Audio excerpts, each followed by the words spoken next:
सास, माँ, बहू और बेटी। नहीं नहीं, ये कहानी इन सारे के सारे रिश्तों की नहीं, बल्कि 2 रिश्तों में ही सभी रिश्तों के होने की है। अरे बहू, मेरे और तेरे ससुर जी की रोटी मत बनाना, मैं बना लूंगी, दिन तक ठंडी हो जाती है। बहू जो कि एक वर्किंग लेडी थी। नहीं नहीं माँ जी, मैं अच्छे से कपड़े में लपेट देती हूँ ना, आप क्यों मेहनत करेंगी, माइक्रोवेव में गर्म कर लेना। अरे नहीं बहू, मेहनत मत कर, वैसे भी ऑफिस में कम मेहनत होती है क्या, जा रहने दे।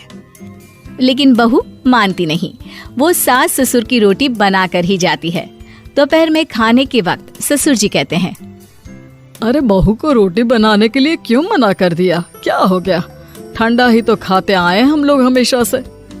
अरे वो क्या है ना, सुबह ऑफिस जाती है, घर का सारा काम करने में वक्त लग जाता है, अरे थकती है वो अलग, तो मैंने सोचा बहाने से ही थोड़ा कम काम करवाऊं।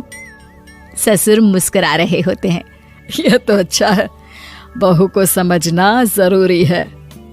वक्त बीत रहा था, घर में सब खुश थे कि एक दिन, माँ जी आप शाम को थोड़ा टहलने निकला करें, घर पर रह रहकर हड्डियां जाम होती है, पापा को भी ले जाया करिए, मैं वक्त पर तो आ जाती हूँ। बहू ठीक 5 बजे ऑफिस से घर आ जाती है, फिर चाय नाश्ता बनाकर सास ससुर के साथ बैठती, उन लोगों को सारा दिन का हाल बताती। रात को पति घर आता है।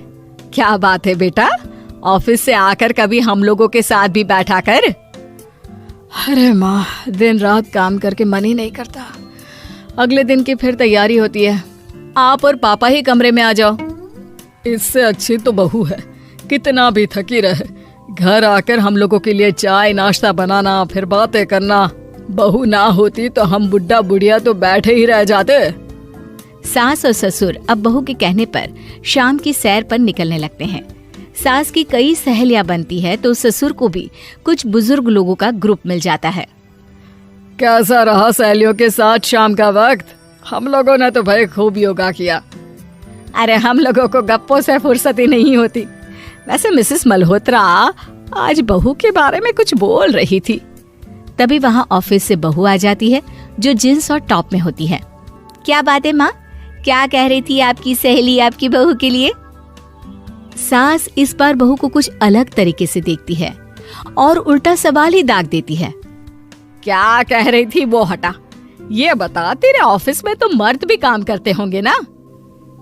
बहू जो अब तक मजाक कर रही थी वो सीरियस हो जाती है। मर्द होंगे नहीं माँ जी, मर्द ही ज्यादा है, हम 5 ही लड़कियां हैं ऑफिस में।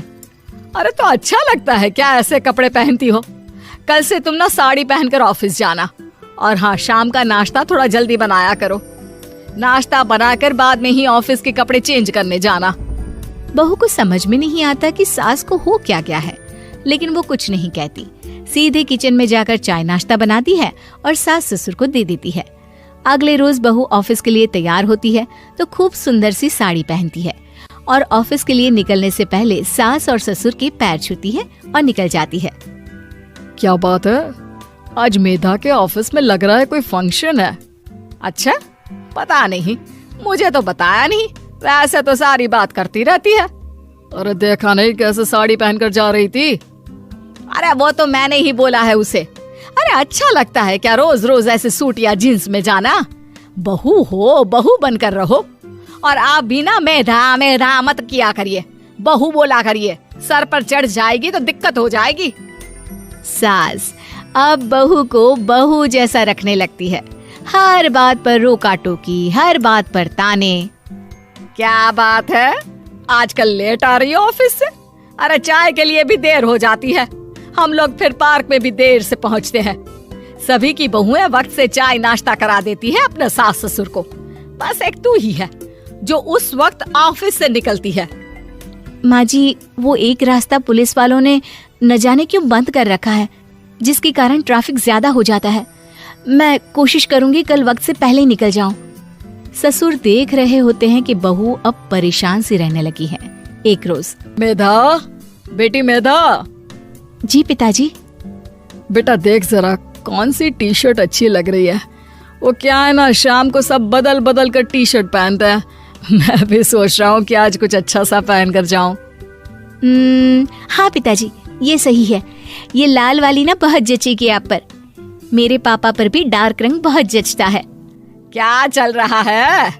अरे ससुर के सामने घूंघट तो छोड़ो, ऊपर से रंग बताया जा रहा है टी शर्ट का। अरे बहू, कोई संस्कार दिए नहीं है क्या तेरी माँ ने? बहू इस बार बहुत निराश हो जाती है। वो वहां से तुरंत अपने कमरे में चली जाती है। अब बहू घर का सारा काम करती, ऑफिस जाती, लेकिन साड़ी और सर पर पल्ला लेकर। एक बार पड़ोसन उनके घर आती है। वाह सुमित्रा बहन, बहू का तो रूप ही बदल दिया। ठीक किया, बहू बहू जैसी ही अच्छी लगती है। अच्छा चलती हूँ मैं। पड़ोसन के जाने के बाद सास बड़ी अकड़ के साथ कहती है, देखा मेरा कमाल, कैसे मैंने मेधा बहू को कंट्रोल में कर लिया। अब बारी ससुर के बोलने की थी। हाँ सुमित्रा, बिल्कुल ये काम तो किया है तुमने, लेकिन कभी सोचा क्या खो दिया? क्या खो दिया? मैंने तो कुछ नहीं खोया जी। खोया है, पहले बहू जब ऑफिस जाती तुम्हारे पैर छूकर तुम्हें गले लगाती, लेकिन अब सिर्फ पैर छूती है। हाँ जी, ये बात तो आप ठीक बोल रहे हैं। पहले घंटों हम लोगों से बात करती, कमरे में ना जाती, ऑफिस से आते ही खुद की चाय, खाना, नाश्ता सब हम लोगों के साथ करती, सारी बात बताती। लेकिन क्या तुम्हें पता है, बहू की तबीयत खराब चल रही है, वो माँ बनने वाली है। ये बात मुझे बेटे ने बताई कि तुम्हें बता दूं। अब सास की आंख में आंसू थे। वो समझ गई थी कि लोगों के कहने में आकर उसने क्या खो दिया। शाम को बहू घर आती है तो माँ किचन में पकोड़े तल रही होती है। अरे माँ जी, आप रहने दीजिए ना, मैं आ तो रही थी। अरे नहीं, जा तू चेंज कर ले, मैं नाश्ता और चाय टेबल पर ही लगा रही हूँ मेधा।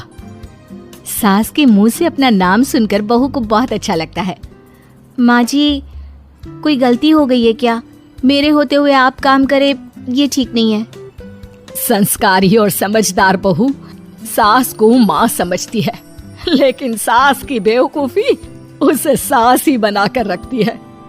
बहू, मुझे भी थोड़े संस्कार और समझदार बनने का मौका दे, जिससे मैं भी बहू नहीं बेटी को देखूं तुझ में। और हाँ, मेरा होने वाला पोता क्या कहेगा कि दादी ने तो मेरी माँ को बहुत परेशान किया। बहू सास को गले लगा लेती है। नहीं माँ जी, वो कहेगा कि माँ को तो दादी ने बेटी